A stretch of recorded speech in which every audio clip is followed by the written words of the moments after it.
अस्सलाम वालेकुम स्टूडेंट्स। आज के लेक्चर के अंदर हम properties of equality of real numbers पढ़ेंगे। रियल नंबर्स की इक्वालिटी की प्रॉपर्टीज़ में सबसे पहले नंबर पे है रिफ्लेक्सिव प्रॉपर्टी। ये प्रॉपर्टी हमें कहती है कि अगर ए एक रियल नंबर है तो ए हमेशा ए के ही इक्वल आएगा।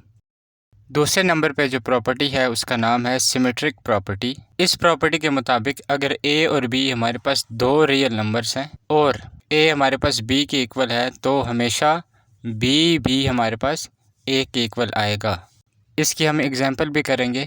हम लेट करते हैं ए हमारे पास 2 है और बी हमारे पास वो भी 2 है, तो आप देख सकते हैं ए और बी हमारे पास दोनों इक्वल हैं। A is equal to B है, इसी तरह बी इज़ इक्वल टू भी ए है, क्योंकि हमारे पास बी और ए दोनों इक्वल नंबर्स और दोनों रियल नंबर्स के सेट से बिलोंग करते हैं। तीसरे नंबर पे है ट्रांजिटिव प्रॉपर्टी। ये प्रॉपर्टी हमें बताती है कि अगर हमारे पास दो रियल नंबर्स ए और बी हैं और वो दोनों आपस में इक्वल हैं, और इसी तरह दो रियल नंबर्स बी और सी हैं और वो भी दोनों आपस में इक्वल हैं, तो हमारे पास जो रियल नंबर ए होगा और रियल नंबर सी होगा वो आपस में इक्वल होंगे। इसकी हम एग्जांपल करेंगे। हम लेट करते हैं ए इज़ इक्वल टू 1, तो हमारे पास A is equal to B जो स्टेटमेंट गिवन है उसके मुताबिक ए की वैल्यू हमारे पास 1 आएगी, तो बी की भी हमारे पास 1 आएगी। इसी तरह अगर हम b की वैल्यू को 1 रखते हैं तो b इज़ इक्वल टू सी के मुताबिक हमारे पास जो c की वैल्यू आएगी वो भी 1 ही आएगी। लेकिन इन तीनों में शर्त ये है कि हमारे पास जो a, b और c नंबर्स हैं वो रियल नंबर्स ही होने चाहिए। चौथे नंबर पे है एडिटिव प्रॉपर्टी। एडिटिव प्रॉपर्टी के मुताबिक अगर हमारे पास दो रियल नंबर a और b इक्वल हैं तो हम ये कह सकते हैं कि इन दोनों में एक कांस्टेंट नंबर c ऐड करने से दोनों स्टेटमेंट्स फिर भी इक्वल रहेंगी। इसकी हम एग्जांपल करेंगे। हम लिखेंगे a इक्वल्स टू b, इसमें हम एक नंबर c ऐड करेंगे b के साथ भी और a के साथ भी, तो b के साथ और a के साथ नंबर ऐड करने से हमारे पास यही प्रॉपर्टी बन गई है। इसका मतलब ये है कि a और b कोई भी दो नंबर्स उनके साथ अगर हम एक कांस्टेंट नंबर ऐड कर दें तो फिर भी उस स्टेटमेंट में फ़र्क नहीं पड़ता। पाँचवें नंबर पे है मल्टीप्लिकेटिव प्रॉपर्टी।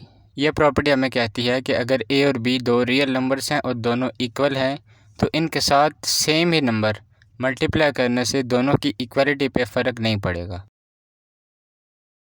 एक एग्जांपल से हम इसको समझ लेते हैं। हम यहाँ पे लिखते हैं a इक्वल टू बी। अगर हम यहाँ पे एक नंबर c मल्टीप्लाई करें a के साथ भी और b के साथ भी, तो ये आप देख सकते हैं कि इसकी इक्वालिटी पे फ़र्क नहीं पड़ा, क्योंकि ए और बी पहले इक्वल थे और एक कांस्टेंट नंबर हमने उससे मल्टीप्लाई कर दिया और वो भी इक्वल है, इसलिए ए और बी फिर भी इक्वल रहेंगे। नंबर 6 पे है कैंसलेशन प्रॉपर्टी फॉर एडिशन। ये प्रॉपर्टी हमें बताती है कि अगर a प्लस सी और b प्लस सी इक्वल हों तो a हमारा b के इक्वल आएगा, क्योंकि हम दोनों तरफ से c को कैंसिल कर देंगे अगर a, b और c रियल नंबर हों। एक एग्जांपल में देख लेते हैं। a प्लस सी और b प्लस सी को हम इक्वल लिखेंगे, तो दोनों तरफ आप देख सकते हैं कि c मौजूद है। c को इस तरफ लेके आएंगे तो वो साइन चेंज हो जाएगा, माइनस हो जाएगा और दोनों c कैंसिल हो जाएंगे, तो हमारे पास जो बचेगा वो है a is equal to b। तो ये प्रॉपर्टी ट्रू साबित हो रही है कि a प्लस सी और b प्लस सी दोनों इक्वल हों तो a is equal to b होता है। नंबर 7 पे है कैंसलेशन प्रॉपर्टी फॉर मल्टीप्लिकेशन। इसके मुताबिक अगर ए सी बराबर हो बी सी के तो हमारे पास जो आंसर आएगा वो A is equal to B होगा, क्योंकि हम इसमें से जो सी कांस्टेंट जो दोनों तरफ मल्टीप्लाई हो रहा है वो कैंसिल कर देंगे।